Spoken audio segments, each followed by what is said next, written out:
Bom dia, boa tarde ou boa noite, dependendo do horário aí que você estiver nos assistindo. Meu nome é Sérgio W. Soares e estamos dando início a mais um Auxílio ao Evangelho no Lar. Este é o de número 150, onde vamos estudar. Olha aqui, você já sabe, né? Evangelho segundo o Espiritismo. Estamos no capítulo 18. Muitos os chamados, poucos os escolhidos. E estudaremos hoje os itens 13 até o 15, que fala o seguinte: dar-se-á aquele que tem. Deixa eu beber uma água aqui que eu me secou aqui um pouquinho a garganta, né? Dar-se-á aquele que tem, mas parece um negócio tão... E ele ainda fala mais, né? E aquele cara que pouco tem, o pouco que tem ainda é tirado. Aí é que eu não entendi nada, Sérgio. Peraí, o cara que não tem, o cara que tem, ele já tem, ainda vai dar mais pra ele. E aquele que não tem, o pouquinho que ele tem ainda é tirado. Que é isso, hein? Vamos entender, vamos estudar para entender direitinho, né? Então, esse é o estudo de hoje, número 150. A nossa página na internet, você já pode acompanhar aqui, www.evangelhonolar2012.blogspot.com. Entrando lá, o que você vai encontrar? Toda sexta-feira um novo estudo. Além desse estudo, você encontra o texto do Evangelho, o texto da página de preparo, que hoje, por exemplo, vai ser do livro Pão Nosso, do Emmanuel, psicografado pelo Chico Xavier. Você vai encontrar o passo a passo de como fazer o Evangelho no lar. Você vai encontrar o significado das palavras mais difíceis.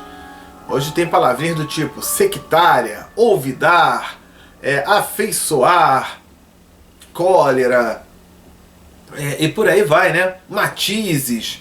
Então a gente vai, né? Lá tem o significado das palavras difíceis. Tem ainda o tira dúvidas. E mesmo assim, se você tiver dúvida, sabe o que você faz?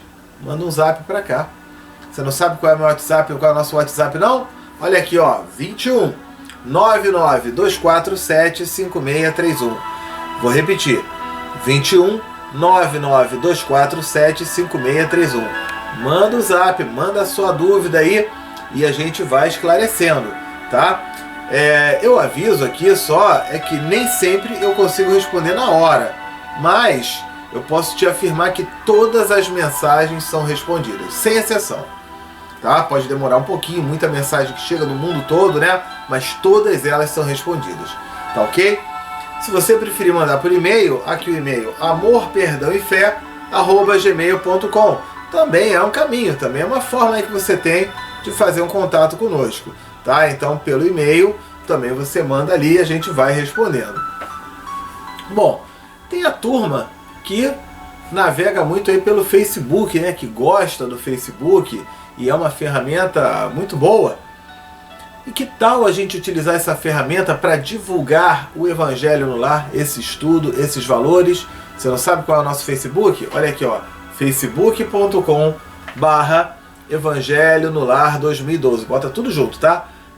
facebook.com/, aí bota Evangelho no Lar 2012. Clica no curtir, clica no compartilhar, né? Vamos levar adiante aí essa ideia, né, do Facebook. Faça aí igual a Jade Macedo, que está sempre nos acompanhando, que está sempre mandando ali as mensagens, compartilhando, curtindo, né? A Jandira de Teresina, Piauí. Vamos lá, vamos divulgar cada vez mais, não é isso? E a gente informa que esse estudo ele é transmitido na Rádio Espiritismo. Você não sabe qual é o link, não? Olha aqui, www.radioespiritismo.com.br.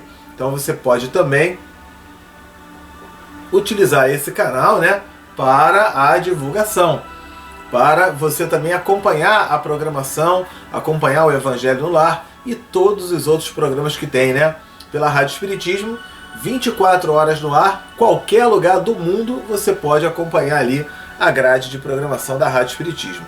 Tá certo? Bom, diante disso, né, nós vamos dar início então ao estudo de hoje, fazendo aí a nossa prece de abertura, tá? Então, vamos lá. Querido Deus, Mestre Jesus, espiritualidade amiga, benfeitores, nossos anjos da guarda, obrigado por mais esta oportunidade de estarmos aqui reunidos para o estudo, o aprendizado, o conhecimento. Agradecemos aos anjos guardiães que desde cedo aqui se encontram preparando, harmonizando, higienizando, espiritualmente falando, este local. E que possa o estudo de hoje transcorrer num clima de muito amor, de muita paz, de muita alegria, e que principalmente consigamos assimilar esses conteúdos e colocá-los na prática em nosso dia a dia. Muito obrigado, que assim seja, graças a Deus. Então, tendo feito aí a prece de abertura, eu lembro que você aí, que nos acompanha pela Rádio Espiritismo, você pode já ir preparando uma garrafinha com água, um vasilhame, daqui a pouco a gente vai fazer a fluidificação da água, tá bom? E aí na página de preparo, a gente vai utilizar o capítulo 72 desse livro aqui, Pão Nosso, do Emmanuel, psicografado pelo Chico Xavier. Lembramos que nossa página de preparo, o texto sempre tem a ver com o estudo do dia, ela não é uma leitura aleatória, ele tem sempre a ver com o estudo do dia. Por isso que às vezes a página de preparo às vezes até demora um pouquinho mais, porque a gente já está falando sobre o estudo aí, sobre o assunto. E nesse capítulo 72, o título é Contempla mais longe. O que é contemplar? É observar. Observa mais longe. Então vamos observar, não vamos ficar com aquela visão limitada não, vamos enxergar mais, vamos chegar lá adiante, vamos trabalhar para a gente conseguir enxergar cada vez mais adiante aí, tá bom? E aí, ele começa com uma fala, uma frase aí de Jesus, que foi anotado por Lucas no capítulo 6, versículo 38. E o que Jesus falou? Jesus falou assim: porque com a mesma medida com que medirdeis, também vos medirão. O mesmo critério que eu utilizo com os outros vai ser usado comigo lá na frente. É essa a grande questão aí, que ele vem nos trabalhando. E aí, ele nos coloca muito a questão dos pontos de vista. A minha forma de enxergar, de repente, será que eu não posso levar em consideração que os outros podem enxergar diferente de mim? O que você acha aí?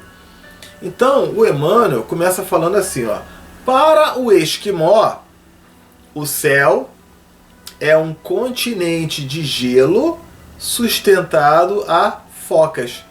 Sustentado pelas as focas, que ele come lá as focas e tudo mais, O alimento é esse, Para o esquimó, o mundo e a vida é só gelo, gelo, gelo, gelo, gelo, gelo. Só vê gelo, Todo ele não sabe o que é uma árvore, o que é uma planta, não sabe nada, É gelo, gelo, gelo.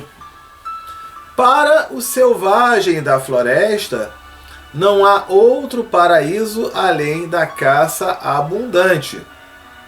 Então, repara, Aquele que está na floresta, ele não sabe nem o que é gelo, É só aquela floresta, mato, caça abundante.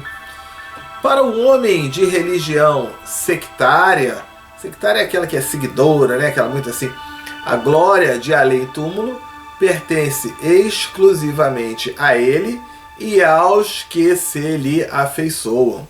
Tem gosto, afinidade.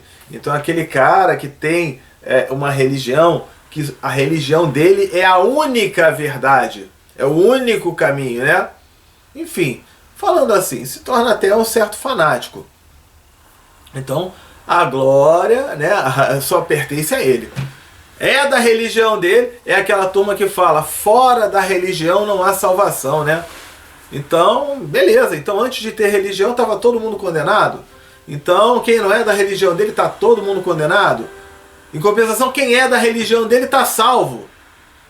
Aí eu até coloco aqui um exemplo sobre Hitler, Adolf Hitler, da Segunda Guerra Mundial.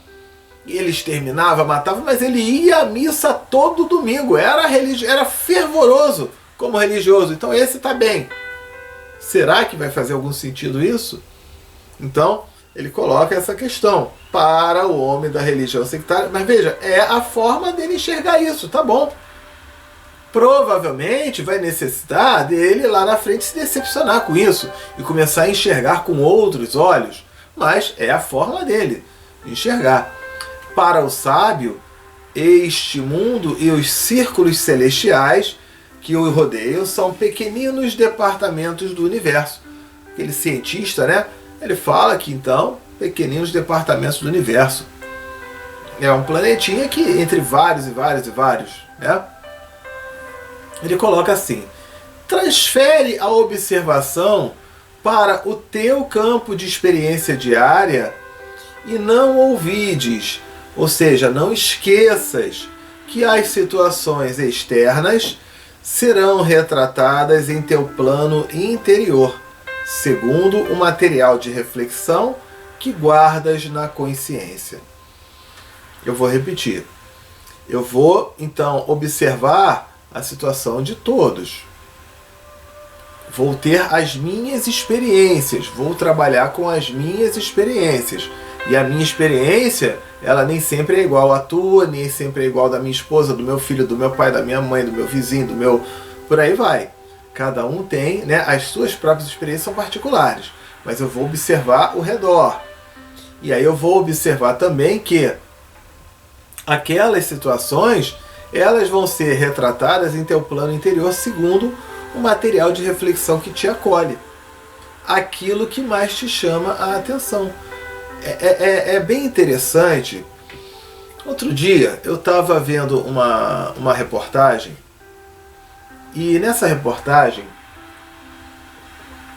ele falava sobre uma determinada cidade, e essa determinada cidade, aí ele mostrava a parte turística, os lugares para se visitar, os esportes que se praticam naquela cidade, os restaurantes que se praticam naquela cidade, e por aí vai, tá? Quando eu vi aquele programa, me despertou alguns lugares para visitar. Foi o que mais me despertou. Mas já para uma outra pessoa que chegou e viu a mesma reportagem, ela virou para mim e falou: Sérgio, você viu os restaurantes que tem ali, os pratos e as comidas? Eu falei: tinha restaurante? Eu nem me lembrava disso. Por quê? Porque era algo que não é muito do meu universo. Eu sou um sujeito que é muito de comer feijão com arroz. Então eu não sou muito de ficar indo para restaurante para comer feijão com arroz. Feijão com arroz eu como em casa. Eu não sou muito fã de restaurante, né? Mas eu sou fã do turismo ali, daquela caminhadas, né? Mas essa outra pessoa que assistiu, ela já falava que ela gosta de restaurante. Mas adivinha? Quando eu falei, eu vi da caminhada que tinha ali e tal, ela falou: tinha caminhada? Eu falei: você não viu que tinha caminhada? Então repara, a mesma reportagem, para mim, que gosto de fazer caminhadas, me despertou interesse aquele aspecto. Para essa outra pessoa que gosta de ir a restaurantes, já despertou interesse um outro aspecto. A mesma reportagem. Então, quando ele fala: transfere a observação para teu campo de experiência diária, né? E não esqueça que as situações externas serão retratadas em teu plano interior, segundo o material de reflexão que você guarda na tua consciência. Então, vai me despertar aquilo que é do meu feitio, da minha natureza, né? Mas eu entender também que outras pessoas podem perceber, podem visualizar de uma maneira diferente da minha. Deu para entender aí? Com esse exemplo aí da reportagem do restaurante da caminhada? Vamos continuar aqui.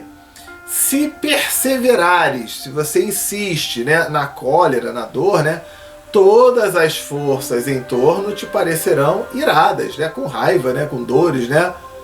Enfim, porque a pessoa está dando toda a sua atenção, toda a sua energia para a dor. Eu vejo muita gente que não sai de casa, que tem medo de sair de casa, que tem medo disso, que tem medo daquilo. Por quê? ela passa o dia todo vendo reportagens sensacionalistas que só fala em tragédia, que só fala em desgraça, que só fala... Eu já cheguei aqui ao ponto, ao cúmulo, de uma pessoa que fica vendo um monte de matéria sensacionalista, de falar para nunca postar uma foto com os filhos na internet. Às vezes um almoço, uma reunião da escola, que tá escrito, não coloque, porque as crianças, elas vão ser, como é que é? Elas vão ser sequestradas e vão vender os órgãos e eu não sei o que lá, não sei o que lá. Ela deve ter visto uma reportagem disso e ela parte do princípio que todas as crianças vão fazer isso. Que todo mundo que aparecer na internet... Repara, ela bota uma energia, assim como na reportagem lá eu olhei para a caminhada e a outra pessoa olhou para o restaurante, essa olha para a tragédia. Qualquer coisa para ela é uma tragédia, é uma desgraça. E ela vira refém dela mesma, né? Então, como a gente pode começar a observar a vida, o mundo, as pessoas, a começar por você mesmo? É uma questão aí interessante para a gente trabalhar, né? Ele coloca assim: se preferes a tristeza, anotarás o desalento, a decepção em cada trecho do caminho. Por quê? A pessoa, ela só presta atenção na coisa triste, na parte da tristeza, na parte... Então, a gente precisa trabalhar a nossa maneira de observar as coisas. Se duvidas de ti próprio, ninguém confia em teu esforço. Ah, Sérgio, ninguém confia em mim, ninguém gosta de mim, olha, ninguém gosta de mim. Mas eu, às vezes, né, quando eu faço meu trabalho como psicoterapeuta, eu atendo pela internet, online, né? As pessoas no mundo todo, em qualquer lugar do mundo, fazem terapia. E às vezes quando a pessoa fala, Sérgio, ninguém gosta de mim, então eu falo, mas você gosta de você mesmo? E a pessoa percebe que não gosta. Fala, como os outros vão querer gostar se nem você gosta de você? Ah, ninguém consegue me agradar. Eu falo, mas você consegue agradar você mesmo? Ah, também não. Como é que se você não consegue agradar você mesmo, como é que você vai querer que os outros consigam? Então, ele coloca aqui também, se te habituaste às perturbações e aos atritos, dificilmente saberás viver em paz contigo mesmo. Se você só vive olhando para perturbação, para atrito, você vai ficar... Como é que você vai querer ter paz? Repetirás, na zona superior ou inferior, na zona torturada ou tranquila, em que colocas a própria mente. Você é que define o teu mundo, o teu universo. Se você vai ficar contente ou triste, depende do que você vai observar, do que você vai dar mais valor, né? E dentro da organização na qual te comprases, né, na qual te é compatível, viverás com os gênios que invocas, que você chama. Sou eu que chamo, que a lei de atração. Aquilo que eu vibro, eu sinto e vem mais e mais e mais, pela própria lei de atração. Ok? Se te detens no repouso, poderás adquiri-lo em todos os tons e matizes e detalhes, né? E se te fixares no trabalho, encontrarás 1000 recursos diferentes de servir. É aquilo que você resolve dar atenção, dar energia. É o que vai mais aparecer para você. Quer ver um exemplo? Vou dar um exemplo bem bobinho aqui. Se você, de repente... Se você é pai ou você é mãe, você reparou que no período da gravidez, quando você estava grávida ou quando a sua esposa estava grávida, vocês começaram a observar como tinha mulher grávida nessa época? Vocês nunca repararam tanta mulher grávida como nessa época. Sabe por quê? Porque a tua atenção, as mulheres grávidas na rua, elas continuavam a mesma quantidade. Mas pelo fato de você estar grávida ou sua esposa estar grávida, você começava a observar outras mulheres grávidas. Se você tem um carro, né? Por exemplo, eu tinha um carro lá, e aí eu comprei um Siena, daquela cor cinza chumbo. E aí quando eu comecei a dirigir, eu não imaginava que tinha tanto Siena cinza chumbo pela rua. Será que quando eu comprei o meu Siena da cor cinza chumbo, a Fiat e as vendedoras falaram, vamos agora produzir bota aí, mais 1 milhão de Sienas cinza chumbo, só porque o Sérgio comprou um igual? Não, é claro que não. Eles estavam lá mas pelo fato de eu ter comprado o carro daquela cor, daquele modelo, eu comecei a observar quantos iguais tinham. E adivinha, depois eu troquei o meu carro por um Renault Clio branco. E aí, eu quando comecei a dirigir, eu também observei, nossa, mas como tem Renault Clio branco? Eu nunca tinha parado para pensar nisso. Então, aquilo que é parte do teu universo, que você carrega para você, começa a aparecer também ao teu redor. Deu para notar aí? Em torno de teus passos, a paisagem que te abriga será sempre em tua apreciação aquilo que pensas dela. Porque com a mesma medida que aplicares à natureza, obra viva de Deus, a natureza igualmente te medirá. Então isso ele já mostra um pouquinho aí, né, de como a minha maneira de observar é a minha maneira de atrair para a minha vida aqueles resultados. Sejam resultados bons ou sejam resultados ruins. É por isso que ele fala, dar-se-á aquele que tem e tirará daquele que não tem. Porque se eu já trabalho a abundância, eu vibro com a abundância vem. Agora, se eu vibro com a escassez ela vai continuar presente. O pouco que eu ganhar, a escassez vai me tirar, porque a pessoa está vibrando na escassez. É essa a grande questão. Se eu vibro na caridade, né, a caridade ela vai fazer parte da rotina. Se eu vivo no egoísmo, o egoísmo vai fazer parte da minha rotina. É essa a grande questão. Pela própria lei de atração e pelo próprio fato da gente observar com maior intensidade aquilo que faz parte do nosso universo. Essa é a grande questão aí. Então, a gente entra no estudo do Evangelho, capítulo 18, muitos os chamados, poucos os escolhidos. Itens 13 ao 15. Dar-se-á para aquele que tem. E aí, no item 13, vem aqui uma questão que está anotada em Mateus capítulo 13, desculpa. Mateus capítulo 13, versículos 10 ao 14. Que fala o seguinte: aproximando-se dele, né, de Jesus. Deixa eu botar até aqui esse dele aqui.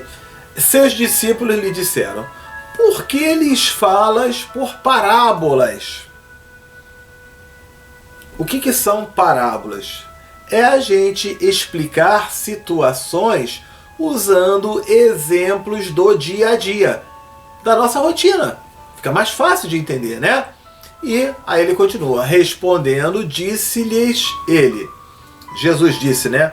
É porque a vós outros vos foi dado conhecer os mistérios do reino dos céus, ao passo que a eles isso não foi dado. Então, para a turma ali dos discípulos ali de Jesus, ele poderia explicar muita coisa além, porque eles estavam participando. Mas o povão não tinha tanto contato com ele. Então ele precisava falar numa linguagem que aquele público compreendesse. Ok? E aí Jesus fala, porque aquele que já tem, mais se lhe dará, e ele ficará na abundância. Aquele, entretanto, que não tem, mesmo o que tem se lhe tirará. Por isso é que eles falam por parábolas, porque vendo nada veem, ouvindo nada entendem nem compreendem. Neles se cumpre a profecia de Isaías quando diz: ouvirei com vossos ouvidos e nada entendereis, olharei com os vossos olhos e nada vereis. Então, e aí no item 14, ele coloca ali uma passagem anotada por Marcos, capítulo 4, versículos 24 e 25. Tende muito cuidado com o que ouvis, com aquilo que você ouve, porquanto usarão para convosco na mesma medida que vos houver servido para medir os outros. Então, a minha forma de ouvir é a minha forma também de transmitir, tá?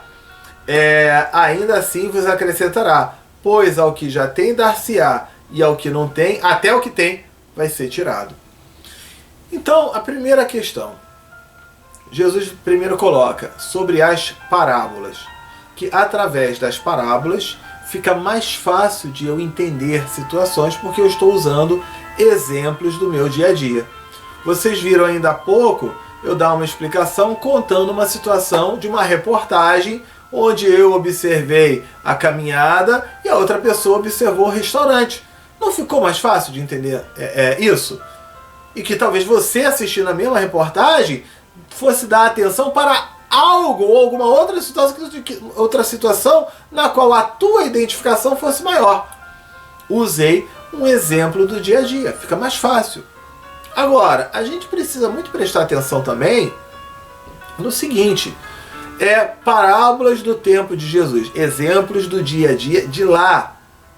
E às vezes a gente quer viver hoje pegando exemplos da rotina de lá, que já não são mais válidos para o dia a dia, para a nossa rotina.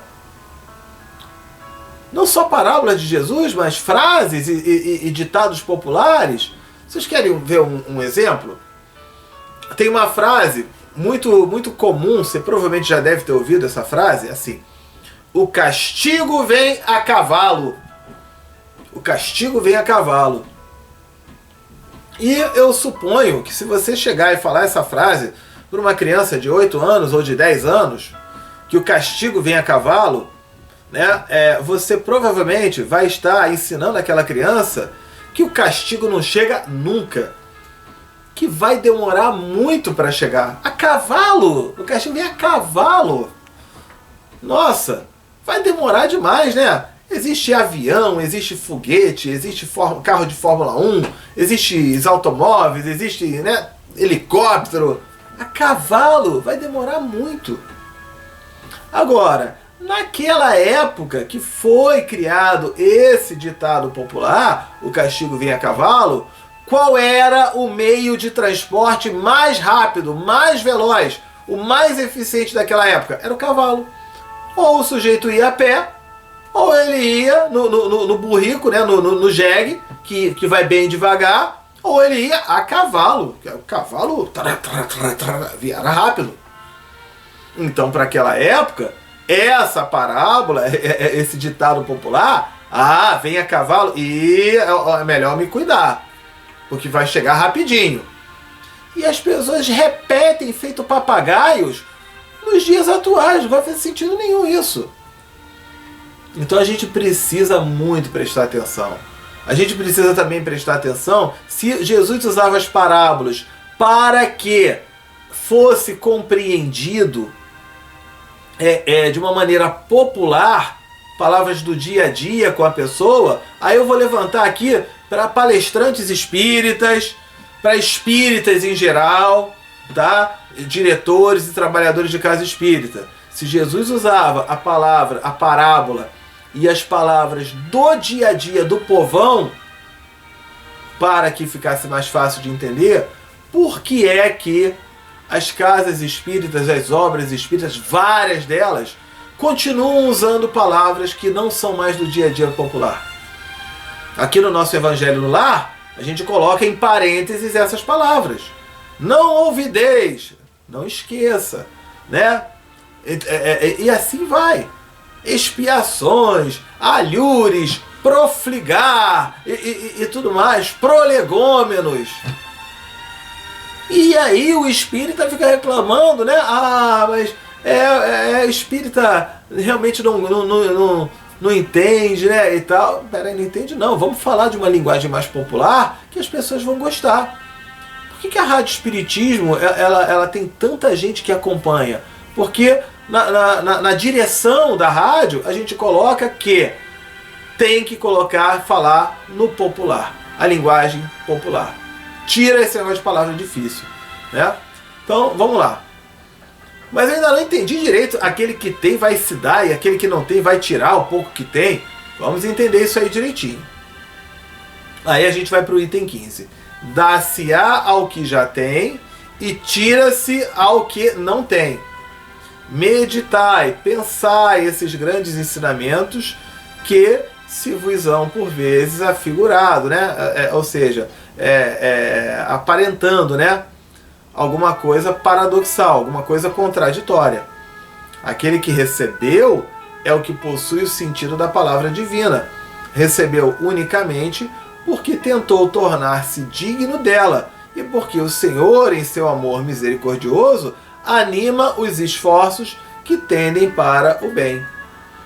Então, O que ele está querendo dizer aqui? Se de repente eu tô com uma dificuldade financeira, e aí eu resolvo estudar, eu resolvo aprender novas profissões, aprender novos trabalhos, eu resolvo me esforçar, me empenhar, e aí eu trabalho e eu faço hora extra, e me esforço, e me empenho, e vou crescendo. Então eu fui trabalhar, ganhei. E quanto mais eu trabalhar, eu já ganhei, dar-se-á mais aquele que tem. É o fruto aí, nada menos, nada mais do que causa e efeito. Se eu me esforcei, né, e tenho, eu vou ter mais ainda, porque eu estou fazendo a minha parte. Ok? Agora, aquele que não tem, não vou trabalhar não, tá, não quero, não, tá bom. Ou seja, ele não vai ter. E se algum dia ele ganhar uma coisinha, alguém ficou com pena dele, deu um dinheirinho ali para ele, o pouco que ele tem ele vai perder. Por quê? Porque ele não está vibrando isso dentro da lei de causa e efeito. Essa é a grande questão aí. A gente até gosta muito de comentar sobre uma questão que é a seguinte, levanta até uma certa polêmica. Às vezes, né, os bolsas famílias que a gente ajuda, instituições de caridade, ajuda pessoas e tudo mais, é muito bom. É claro que é muito bom isso. Mas até que ponto se faz um trabalho apenas de ficar dando aquilo, sem chegar para aquela pessoa e falar assim, meu amigo, vamos fazer um curso? Vamos aprender uma profissão? Vamos aprender um trabalho? Porque se ele não aprender isso, ele vai ficar toda hora, ele não vai conseguir crescer, ele não vai conseguir evoluir, né? Então eu dou ajuda na hora que ele precisa, mas eu também convido aquela pessoa para estudar, para trabalhar, para aprender uma profissão, para ela poder conseguir não ficar mais dependente, né? Certo? Vamos continuar aqui. Aquele que recebeu é o que possui o sentido da palavra divina, recebeu unicamente. Eu acho que eu já falei isso, né? Vou ler de qualquer forma.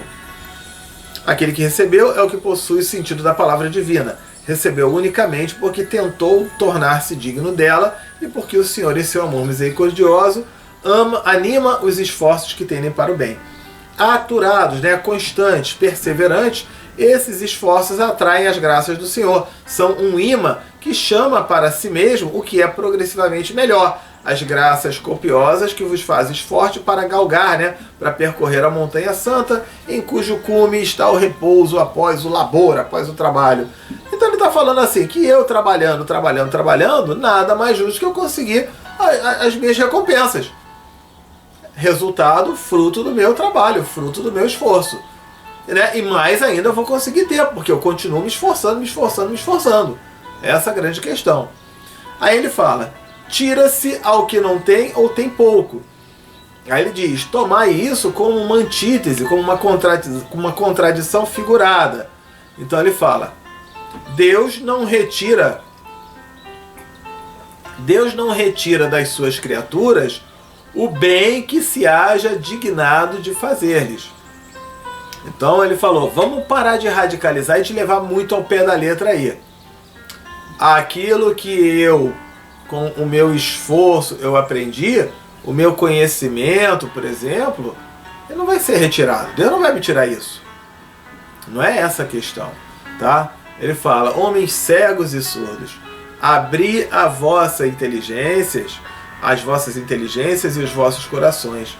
Veja pelo vosso espírito, ouça pela vossa alma, e não interpreteis de modo tão grosseiramente injusto as palavras daquele que fez resplandecer, né, brilhante aos vossos olhos, a justiça do Senhor. Por quê? Porque muita gente chega e aquele cara que é anticristão, enfim, que fica debochando, que fica, né? Jesus falou, aquele que tem dá mais, aquele que não tem tira. E aí começa a falar mal, né, em relação a isso. Falou, Jesus jamais iria falar uma coisa para prejudicar alguém. Jesus utilizou um exemplo do dia a dia, utilizou uma parábola falando exatamente sobre isso, ok? Então ele fala, não é Deus quem retira daquele que pouco recebera, É o próprio espírito que por ser pródigo, por ser imprudente, por ser esbanjador e descuidado, não sabe conservar o que tem e aumentar, fecundando o óvulo, né? a contribuição que lhe caiu no coração. Então isso é um ponto bem interessante. Então ele está falando, o pouco que tem vai ser tirado. Você quer ver uma coisa? Tem muitas pessoas que falam assim, né? Que deveria todo mundo ganhar a mesma coisa, todo mundo ter a mesma coisa e tudo mais, né? Bacana. Agora, vamos imaginar que ricos e pobres, todas as pessoas do mundo, num determinado momento, zerasse a conta de cada um. E todos tendo o mesmo tipo de casa, o mesmo tipo de moradia, e todos recebendo agora, talvez, 5 mil reais por mês. Vamos imaginar essa situação. Pronto, agora a população está em igualdade. Sabe quanto tempo ia durar essa igualdade? Talvez durasse alguns minutos. Por quê? Na hora que todo mundo está zerado, todo mundo está igual e todo mundo ganhou 5 mil reais, vai ter um que vai falar, esses 5 mil reais eu vou investir numa coisa aqui, eu vou trabalhar nisso aqui, eu vou vender aquilo lá, e daqui a pouco eu estou com 10 mil, com 20 mil, com 30 mil, com 50 mil, com 100 mil, com 1 milhão.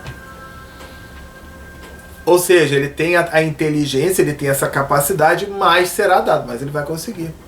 Já, de repente, um beberrão, ele vai pegar aqueles 5 mil, que era para ele usar o mês todo, e talvez ele vá comemorar no boteco ou no bar e vai gastar os 5 mil em bebida, ou em festa, ou em farra. Já um outro vai para uma loja, vai comprar um monte de roupa e vai ficar endividado, vai pagar no cartão de crédito, vai ficar... É isso que ele está querendo dizer. Aquele que não tem, ou seja, se ele não tem a capacidade, a disciplina, a organização, qualquer dinheiro que entrar na conta dele, ele vai perder. Quantas pessoas ganham na loteria, ganham na Mega Sena, e em questão de meses, ganham na Mega Sena acumulada de Natal, de Réveillon, essas aí que são com os prêmios maiores, e 6 meses depois está na mesma miséria de antes. Ou seja, aquele que pouco tem, mesmo que tenha, será tirado. Não é que foi tirado dele, é porque ele não se capacitou para saber administrar o dinheiro dele, para ter inteligência. É isso que Jesus estava querendo explicar. Agora, se eu resolver me capacitar, eu vou estudar, eu vou aprender a administrar, eu vou aprender a cuidar do meu dinheiro, eu vou aprender a controlar, seja o que for. Isso vale para o dinheiro, isso vale para a saúde, vale para o relacionamento, vale para tudo na nossa vida. Deu para perceber aí? Então, aquele que não cultiva o campo que o trabalho de seu pai lhe granjeou, lhe conquistou, deu oportunidade, né? E que lhes coube em herança, o vê cobrir-se de ervas parasitas. É seu pai quem lhes tira as colheitas que ele não quis preparar. Ele fala, é seu pai quem tira as colheitas que ele não quis preparar? Não. Ele não quis preparar, então não reclama que lá na hora da colheita não tem nada. Na hora de plantar, vamos todo mundo plantar. Na hora de colher, ele não quis colher.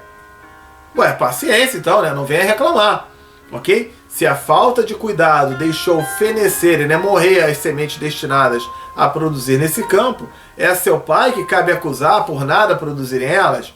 Então ele fala, né? Não tomei cuidado. E aí, me compliquei. Eu vou ficar culpando o outro? Não e não. Em vez de acusar aquele que tudo lhe preparara, de criticar as doações que recebera, queixe-se do verdadeiro autor de suas misérias e arrependido e operoso, angustioso, né? Meta corajoso, né? Meta corajoso, mãos à obra. Arroteie, né? Desbrave, enfrente o solo ingrato com o esforço de sua vontade. Lavre-o, cultive-o, né? Plante fundo com o auxílio do arrependimento e da esperança. Lance nele, confiante, a semente que haja separado por boa dentre as más. Regue com o seu amor e a sua caridade. E Deus, o Deus de amor e de caridade, dará para aquele que já recebera. Verá ele então coroados de êxito os seus esforços, e um grão produzir 100 e outros 1000. Ânimo, trabalhadores. Tomai do vosso arado e das vossas charruas, né? Charrua é aquele instrumento usado para lavrar a terra, tá? Lavrai os vossos corações, arrancai deles a cisânia, né? A erva daninha, tá? Semeai a boa semente que o Senhor vos confia, e o orvalho do amor lhe fará produzir frutos de caridade. Então o que ele está querendo dizer aqui? Aquele que não tem, o pouco que tem vai ser tirado. É muito comum a gente ficar apontando o dedo para o outro. Eu não tenho, olha só, agora me tirou, coitadinho de mim e tal, né? O brasileiro, então, tem muito isso. E é questão de perceber, peraí, se eu fizer a minha parte, se eu me esforçar, se eu me empenhar, eu vou conseguir também. E aí ele vai se esforçando e ele vai conseguindo. Seja através de um estudo, através de um curso, através de uma organização, através de uma disciplina, através de um cuidado com a sua própria saúde, com o seu próprio corpo, com o seu próprio trabalho, ele vai conseguindo. Você quer ver uma coisa? A pessoa que às vezes ela vai faz uma cirurgia, ela continua não se cuidando, ela fica doente de novo. Ah, eu não tenho saúde, fico doente de novo. Sim, porque ela não cuida da saúde. O pouco que tem vai ser tirado. Isso vale para tudo, ok? Então, para o dinheiro, para o relacionamento, para a saúde, para tudo. É isso que Jesus quis dizer. Prece para encarnados ou desencarnados, amigos ou inimigos, né? Vou começar aqui a prece. Quando eu disser pausou, você pausa aí, menciona o nome das pessoas. Querido Deus, Mestre Jesus, Espíritos amigos e benfeitores, viemos neste instante fazer um pedido muito especial por cada irmãozinho ou irmãzinha, encarnado ou desencarnado, onde quer que se encontre, que possa receber do alto a ajuda, a luz, o auxílio, o amparo, o esclarecimento e fortalecimento que lhes são necessários, que assim seja, graças a Deus. Vamos então mencionar os nomes dessas pessoas. Pausou aí então?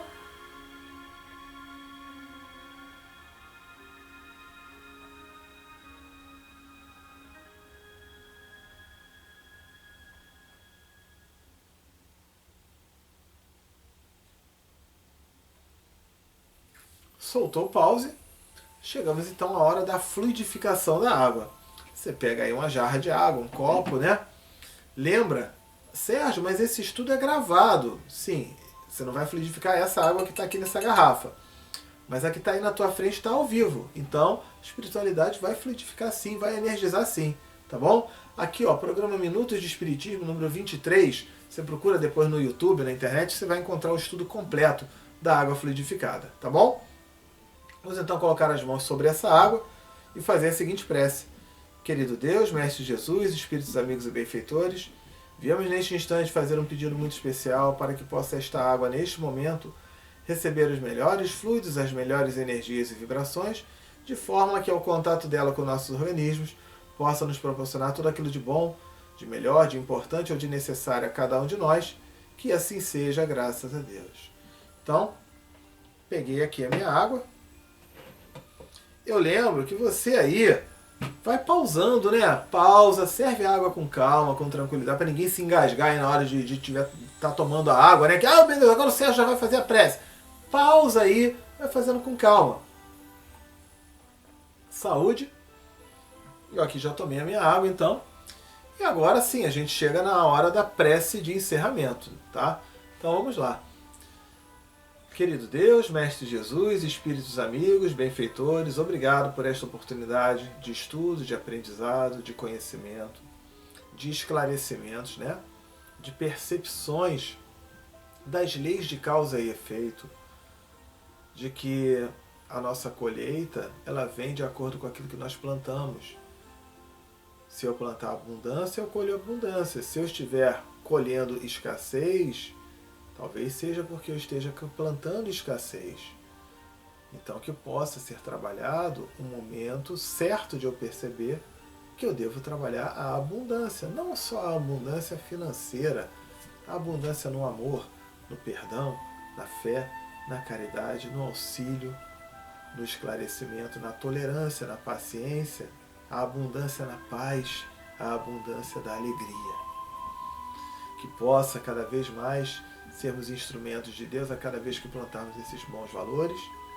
E obrigado pela limpeza espiritual que foi feita neste ambiente, que possamos fazer por onde mantê-lo tão harmonioso como se encontra agora, e que seja possível também estarmos aqui reunidos na próxima semana para mais uma oportunidade de estudo, de aprendizado e de conhecimento.